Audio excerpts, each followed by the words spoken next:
Well, secondary market sales have been a big and rising trend even before the pandemic, and things, like many things, sort of accelerated amidst the pandemic. Let's bring in Jesse Einhorn. He is StockX chief economist. Of course, that's a secondary market, initially primarily known for sneakers, but now has expanded to a number of other items as well.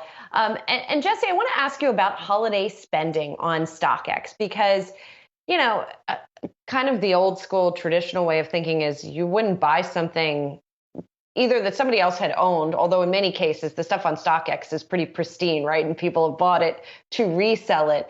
But what kind of holiday trends are you guys seeing? Yeah, so everything that trades on StockX, right, is in dead stock condition. It's in 100% mint, brand new condition. So that's the first thing.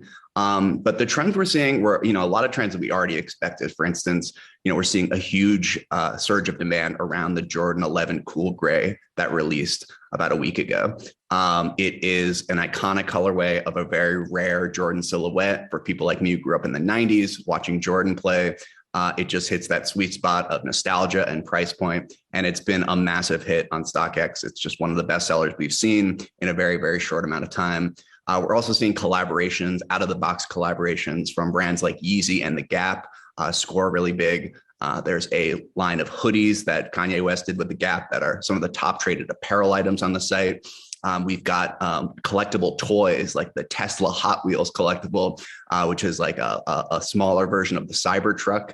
That's selling really well. Again, kind of a nostalgia play for people who want to go back and play with Hot Wheels, but also want an updated look on that toy. So those are some of the trends we're seeing. Again, nothing super unexpected. These are all products that were selling really well before the holiday season, and now they're just selling better than ever. Jesse, this stuff ain't cheap. What's your read on the health of the U.S. consumer? Yeah, I mean, obviously there's been a ton of concern about supply chain. There's been concern about inflation. And in both of those cases, I think secondary markets provide an interesting release valve and an alternative to traditional retail shopping. And they aren't as vulnerable to the same kind of pressures and disruptions that we've seen in traditional retail, right? So when you've got a secondary marketplace that's powered by buyers and sellers, in 200 countries around the world and tens and thousands of them all negotiating at once, it really allows for a much more efficient market pricing consumer experience. And so I think what you're seeing with the pandemic and all of these disruptive forces that a lot of people are exploring e-commerce and more specifically secondary markets as a way to do their holiday shopping and buy the things that they want. And Jesse, you were talking about these sort of efficient marketplace here, but I imagine sometimes that efficiency can still push prices higher, right? If there's enough demand and not enough supply. So are you guys seeing the same kinds of inflation trends in a secondary market as we are seeing in primary markets of all kinds? I mean, absolutely. At the end of the day, right, we're dependent upon products that have to come from the primary market, right, that have to come at retail. But at the secondary level, right, when you have thousands of buyers and sellers undergoing what is essentially a negotiation every single day, right? That's what bidding and that's what people on StockX do, right? It's essentially like tens of thousands of little negotiations that take place every single day around every single product. And what that means is that even though the prices may be, a bit higher than retail, they are the efficient market price, right? And people that buy on StockX can buy with confidence, knowing that the price they're paying is at least the market price. And that's in some ways much more efficient than, a single retailer determining what the price is, right? It's much harder to game the system. It's much less vulnerable to certain inflationary pressures. And so, yes, some of the products are quite expensive, but I think what buyers really care about is just knowing that they're paying a fair price. And that's what you get on a secondary market like ours.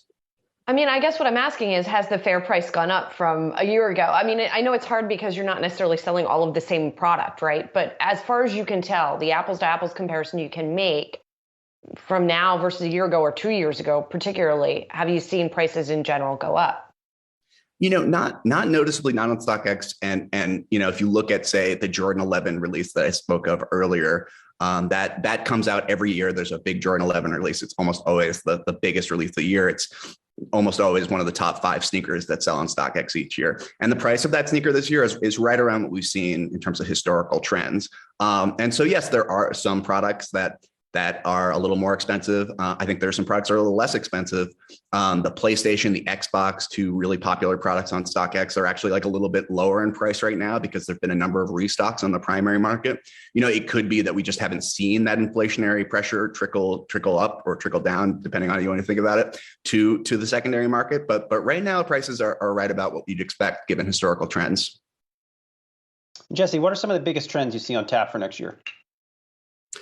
Yeah, I think we're going to see a lot more of these kind of collaborations that I spoke of earlier when I talked about, Kanye West teaming up with The Gap. There's a lot of big legacy brands like The Gap, like Hot Wheels, brands that have been around for decades, but want to reach this next Gen X consumer, Gen Z consumers rather, Gen X as well, I suppose.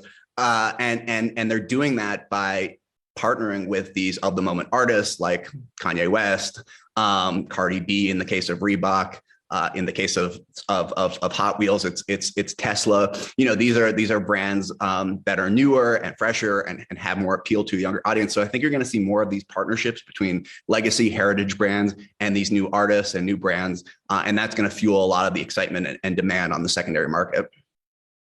There's also a shoe purchase today that caught our eye. I don't know if you had a chance to see it, Jesse, but Crocs is buying a company called Hey Dude, which I hadn't even thought of. Frankly, I think the shoes look like sort of orthopedic, but I guess that fits in with the Crocs. I don't know. How have things like Crocs been doing on the platform and this sort of quote unquote ugly shoe trend, if you will?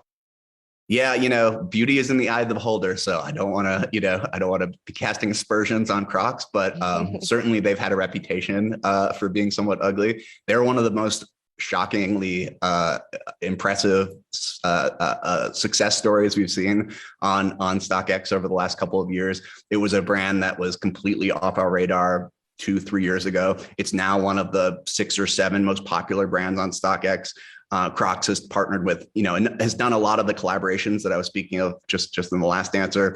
They partner with Post Malone, with Chinatown Market, with the Grateful Dead, Luke Combs, a ton of really, exciting and different artists. And they put out these products that people want and that trade for much higher, much higher quantities on the secondary market than anything we'd seen in the past. And this is driving a lot of excitement on the primary market as well. So if you look at Crocs, the normal Crocs that sell, not these limited edition collabs, they're selling in much higher quantities, and the company's doing really, really well. And that kind of shows the virtuous interdependence between primary and secondary market, right? These limited edition hype collabs help fuel excitement around a brand, and that allows the brand to thrive in all of its releases, not just its limited, more hyped releases.